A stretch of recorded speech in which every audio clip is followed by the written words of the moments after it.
One of the top questions you get asked is, will my stock charging system on my bike work with one of these batteries? And Sure. of course, duh, why would we make it if it didn't?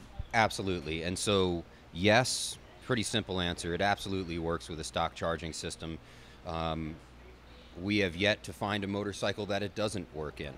Um, the next question is, how do I charge it if I do discharge it? You know, if I haven't ridden my motorcycle in 6 months, what do I do?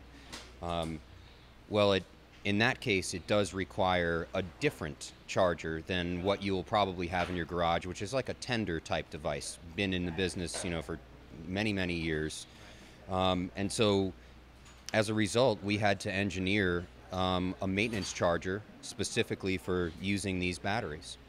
Now, like if I have a standard charger that I bought at Walmart and I Sure. just want to charge it like for a few hours Yes. and watch it, we're good to go. Absolutely, you can do that. In fact, you can do that with a tender type product if you're going to just leave it on for a few hours. The problem is when people essentially think that they can leave this hooked up to their motorcycle for 6 months, that could potentially damage the battery. Not in a safety aspect, but just reduce its capacity because it would just continually charge it. The tender would not know when to shut off. So that would be a problem. So hence your pacemaker charger Right. for the battery tender sort of application. Exactly. And so what we did was, we basically just engineered a product specifically designed for lithium iron batteries for use in motorsports applications. And it comes with its own pigtail. And in fact, if you have a older battery tender, you can reuse the harness from that tender on our new charger. So you need to make, minimal changes, and they are available now.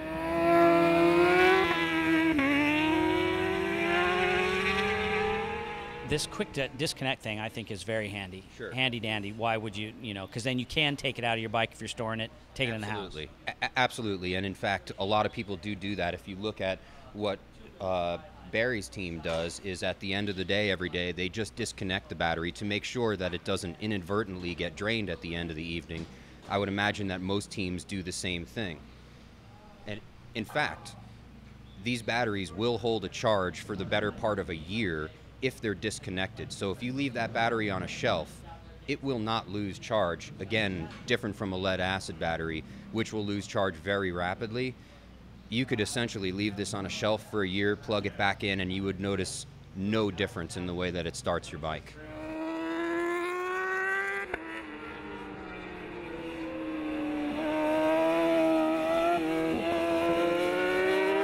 How and why would a battery discharge if you left it in your bike for 6 months, you came back in the spring, and it's been drained? Right. Well, what happens is that, modern motorcycle has all kinds of power-hungry devices attached to it. An ECU. In a race bike, you have like a traction control system, on and on and on. There's lots of devices involved in running one of these modern motorcycles. Each one of them may or may not pull small amounts of current even when it's off, simply to maintain the memory in the ECU. It requires a little bit of current. So what'll happen is, over time, that little bit of current adds up to a great big draw. Now, if you ride your bike, say, once a week or every 2 weeks, it's not a problem.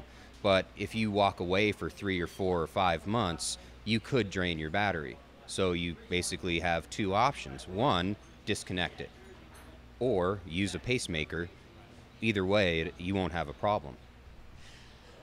Another factor that has come up is that on a lot of sport touring type of applications where people have a bazillion electronic devices, they got the GPS, they got the seat warmer, they got the hand warmer, they got Heated the vest, you heated bet. vest, that this kind of a battery, the lead acid, is a big chunky thing designed to power all that stuff. That's right. You could potentially run into that with the lithium that's designed for cranking amps. That's right.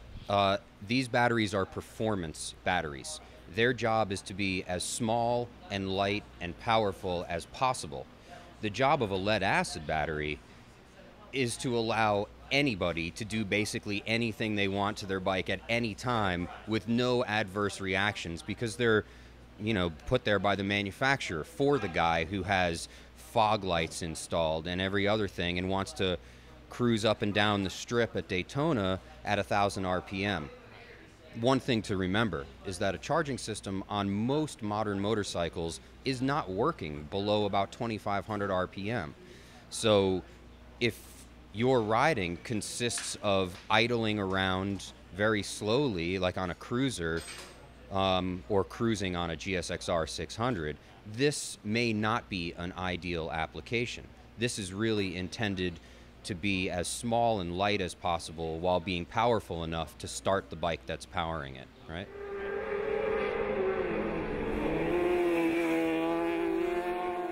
Another thing I learned is that if you don't have enough, correct me if I'm wrong, Yes. if you don't have enough power in your battery, whatever it is, Yes.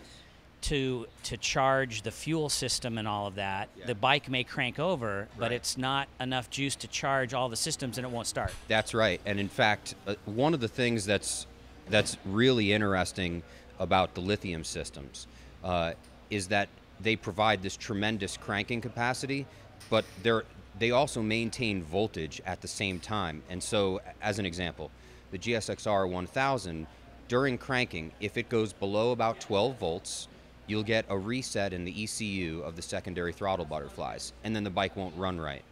Okay, so we found this looking at the data logs, right? So even the P2, which is not an enormous system, doesn't have that problem, and it will never go below 12 volts during cranking, even though it's so small. So that's really the primary benefit. And you can see a lot of the superbike teams where they used to use a booster battery all the time are no longer, that it's just not a requirement anymore, because they have a 1.6 pound battery that does all of those things. Yeah. All right, well, thank you for Batteries 101. We appreciate that. Thank you, Dave. Appreciate it.